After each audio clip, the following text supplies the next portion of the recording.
Today's topic is growth. So my conversation is going to be based around the concept of rooms. As creatives, how can visiting spaces, both physically and mentally, grow ourselves, our work, and our community? How many people know these guys? Any Outkast fans in the building?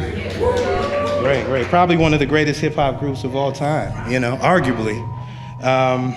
I'd also like to say that as a kid from New York, I was one of the first people in my high school to have an Outkast tape. And I actually discovered Outkast on Rap City. How many people used to watch Rap City? I'm dating myself. And MTV Jams and Yo MTV Raps, but that's when, hip hop was sort of in its pre-commercial phase. It was exploratory. The media outlets were just kind of throwing things out to see what stuck. And, Outkast kind of stuck with me. They're one of my favorite groups. Andre 3000 and Big Boy, natives of Atlanta, met in high school as teenagers, joined the musical collective Dungeon Family, and were the first hip hop artists to be signed to LaFace Records in 1993. And I can run through their resume, but they've gone on to do amazing things. And when I think of creatives and how growth and evolution and how they've always stayed true to themselves, they were sort of the impetus of this conversation today. You guys, anybody saw their induction speech for the Rock Hall? So in my conversation today is inspired by Andre's quote, "Great things start in little rooms.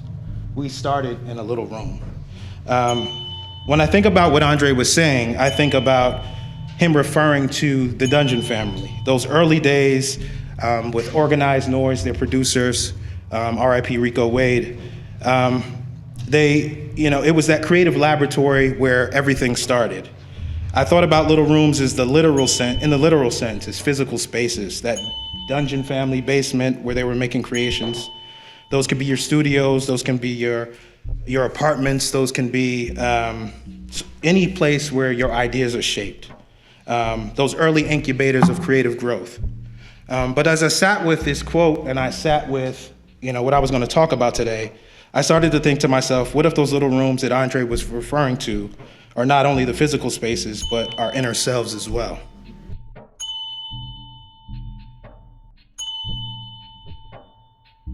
If great things start in little rooms, then our greatest growth starts in the little rooms inside of us. How we care for those rooms shapes our art, our careers, and our communities.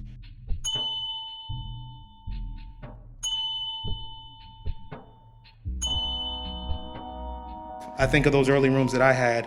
One of my first was my bedroom. It was small in square footage, but it was large in imagination.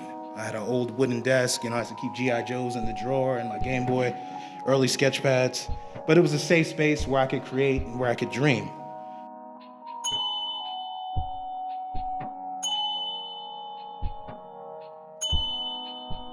My earlier rooms were not glamorous. They were tight, messy, and full of uncertainty.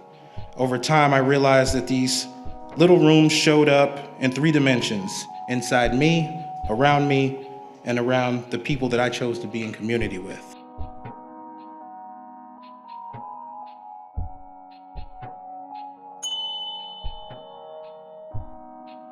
When I say inner rooms, I mean that those private spaces within you that nobody has access to. This is the room that no one sees. It's behind the scenes, it's the shadow work, it's the journaling, it's the therapy, it's the late night thinking, the conversations with your spouse. Thank you for my wife who showed up today. It's the habits and the healing that shape the work before the work is ever seen, before it hits the gallery, the page, or the screen, before it hits your audience. There's a tension within these rooms. They're rarely comfortable. That's where all those insecurities, that imposter syndrome grows, those old stories of failure, and growth usually hides in those questions we would rather not ask ourselves.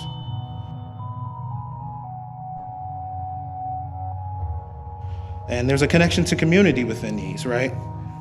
When your inner room grows, our work becomes a lot clearer because you're kind of taking that time to think and work on yourselves. And I think that some people think that is selfish, but I think that helps us be better creatives, right? When our work gets clearer, our communities feel that clarity, and then we are able to build, we are able to determine how we lead and how we show up for ourselves and one another. And then one quick question that I have for the audience, and this could be rhetorical, but you guys can answer it if you want. What are you working on in yourself that no one else can see? Those physical rooms. When I say physical rooms, I mean the actual spaces where you sit down and you do the work. So that could be your studio, your home office, the kitchen table, or this coffee shop. These are the rooms where the real reps happen, where the sketches, the rehearsal, the edit, the design, the prototype, the writing, and the eventual shipping of that thing, that product.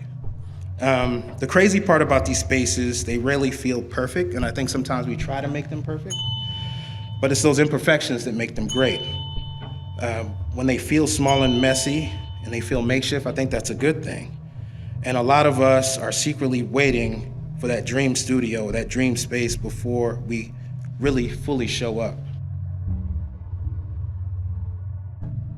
Because these tiny imperfect rooms are where the projects start that eventually shape our neighborhoods, our audience, and our institutions. Every mural, every album, or program we admire started in those small spaces, in those small rooms. Just like the one that I started off in, that you all started off in, and that Outcast started off in. And then a question that I have for you as well is, what are you working on in these spaces that no one else has seen yet? These are the spaces where we do not create alone. So these could be classrooms, these could be collectives, organizations, your teams at work, or your neighborhoods. I think of Outcast and the Dungeon Family and how they started off in a literal basement in Atlanta, where that collaboration started, where that creation started, They didn't do it alone. They had a village and a family. Today, what's your version of your Dungeon Family? Who's your community that you're relying on for that creative spark, for that community? It could be your mentors. It could be your Creative Mornings family. This is also where you kind of prepare yourself for the next step and, break down some of those walls of vulnerability by sharing with your community.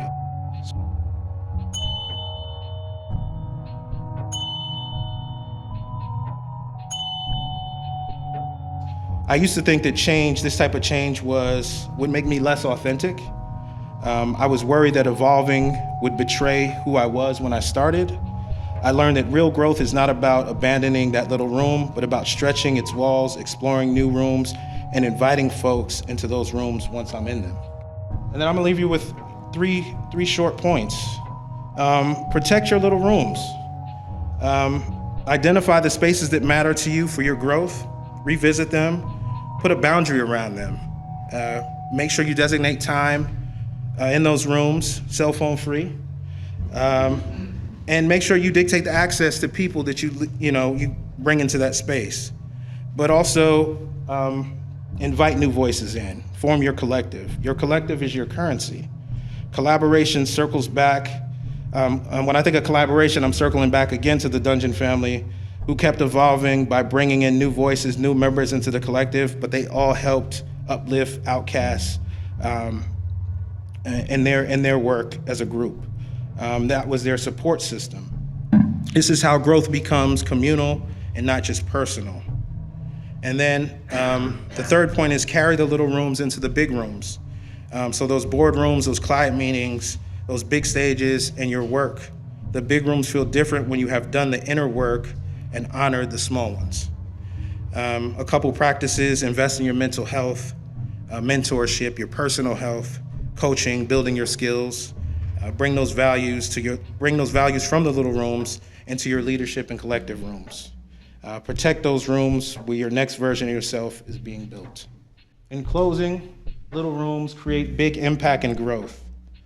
If we treat our little rooms with care and intention, our work will grow. Our confidence will grow, and so will our communities. When we grow, we have more to offer. Our projects, our partnerships, and leadership roles become bigger rooms that still carry the spirit of those tiny beginnings. I'm Corey Favor. You can follow me on Instagram at cfave1.